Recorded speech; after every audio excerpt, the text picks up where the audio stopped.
Hello my YouTube friends, it's Richard, founder of Short Term Rental University and professional real estate developer. Today's video are the top 6 things I wish I knew when I launched my Airbnb business that I now know, and I want to share these all with you so that you can take advantage of them wherever you are in your journey. So let's get started. So what's interesting is, as I sit here right now, our single largest and most popular video on YouTube channel was a video I filmed about 3 years ago about the 5 things I wish I knew then, and I want you to go ahead and click on it and compare and contrast because I've learned an awful lot in those 3 years and I wanted to update you. So the first thing that I wish I had known is just how big the opportunity set is, because I might have been more open to partnering with people and creating relationships and networking and taking as much of the pie as possible, especially back then. It's not too late to get started now, so I'm doing some of this stuff right now, whether it's through partnerships or a fund or any of the ways that you could expand beyond your personal means. If the opportunity set is bigger than your capital, find people with capital, but take advantage of the opportunity. And I just really wish that I knew that then, because I was focused on, I want to own the entire home, I want to run it my way. I was focused on things that seemed important at the time, but they pale in comparison to what I left behind by missing that. And I don't want you to make that mistake. The opportunity, we're still in the early innings, so if you have the opportunity to partner or co-host or be more involved and have a bigger stake of this pie, I want to encourage you to go outside your comfort zone and think about partnering and relationships and so on, so that you can take advantage of it, because we're still in the early stages. So that's one thing that I've learned today that I had no idea about back then. So the second thing I've learned is to not take things personally, especially when I have somebody who's just really hard to please in my home and I have high confidence and conviction with all the other guests that have stayed there and all the other reviews that we're doing things well. Now, if there is an incident, like there's something that's problematic, we own that, we fix it, we care a lot. So I'm not saying to be disattached and unemotional.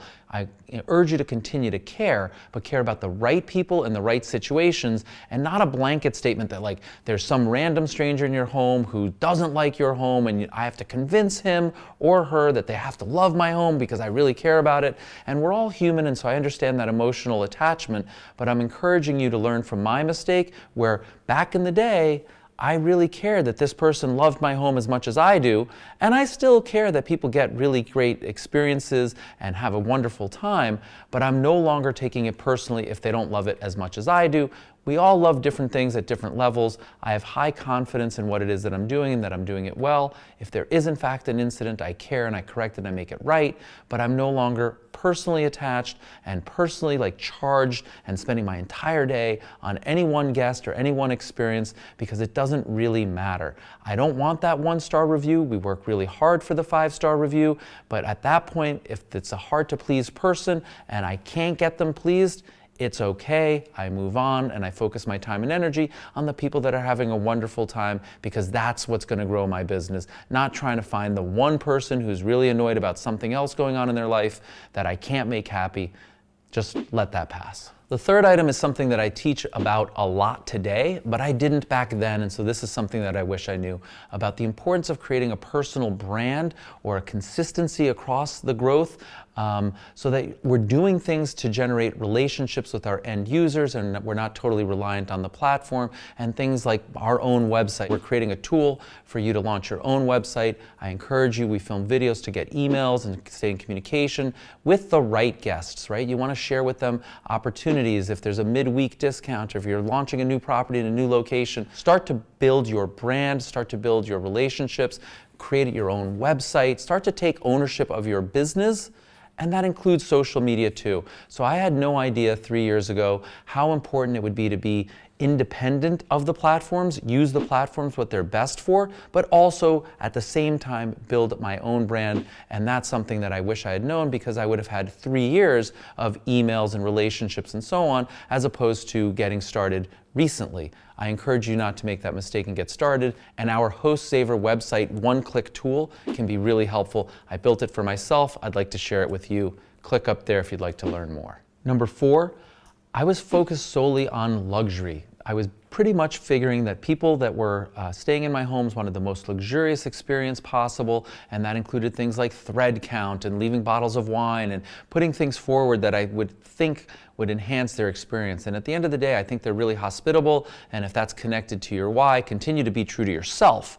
That's not necessarily true to myself. I'm much more experience-based, and I think we've learned in the last few years that experience trumps luxury. I just didn't know it then, but now I'm much more focused on the entire experience, and I'm not spending as lavishly on luxury because that doesn't resonate with everybody and that doesn't really move the needle. It's not necessarily good business, but creating wonderful experiences, that's great business, and it can be free or very inexpensive. The fifth thing, and I think this troubles so many hosts, and it actually prevents hosts from getting started, so I'm here to dispel it. The thing that I was worried about was occupancy rate. I was really worried, well, what if people don't come to my city or my town? What if they don't like my house? How am I going to get somebody to come here? What if I'm vacant 20% of the time, 50% of the time, 80% of the time? It's all this fear-based worry, and I'm here to share with you that that's unfounded. The vast majority of situations in our Facebook group, we have 18,000 hosts, they always share not how hard it is to get guests, but how quickly they're growing and how much opportunity there is. Now, there are one-off situations, that's not a blanket statement, but I'm here to say that if you're worried about people coming to your location and you're worried about making this investment because you're worried that you're not going to have enough occupancy, the history shows that that's an ill-founded concern. Now, there is more competition, which is why some of those other lessons that we talked about here about experience and about not taking it personally and about growing quicker are really important to keep in mind. But I want to dispel the notion that hosts and future hosts should worry about occupancy. As of right now, we have more demand and we have more concern about meeting that demand than we have about occupancy. So put that aside for the moment. And lastly, the sixth thing is, I wish I knew how important and how much money people would spend on unique experiences. And what I mean by that is things that don't necessarily cost a lot of money, a unique location, a yurt, an RV.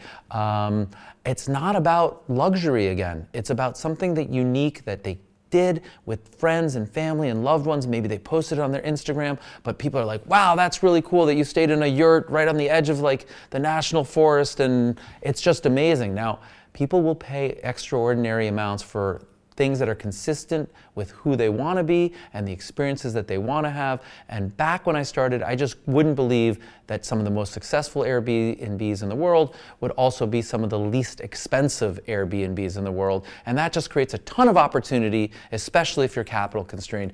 Had I known that then, I would have invested outside of my why, which were homes that I wanted to vacation in and take my family and so on, and had a side business, an investment opportunity in these unique experiences, and I probably would own a lot right now.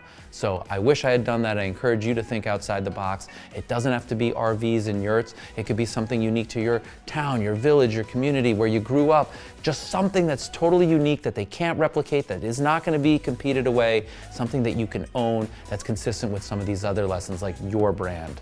So that's it. That's an update to one of our most popular videos ever. I'd love to hear your comments below. What are the few things that you wish you knew from where you are today, from when you got started, so that we can all learn? Because the more that we can learn from one another, the better. So comment below. And as always, I'm going to ask you to please like the video and subscribe. Thank you, friends. Have a great day.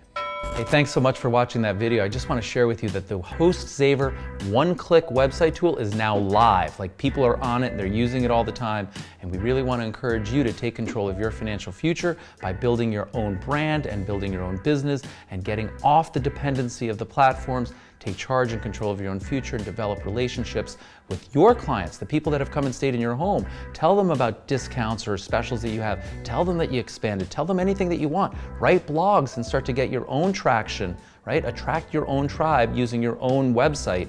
This is what businesses do. It's 2020. The time is now for people like me and you to build our own website and become platform agnostic. So go ahead and click in the description below to register for the HostSaver. One click and you have your own custom, absolutely gorgeous, works flawlessly website. Can't wait to see you there. Let's go, friends.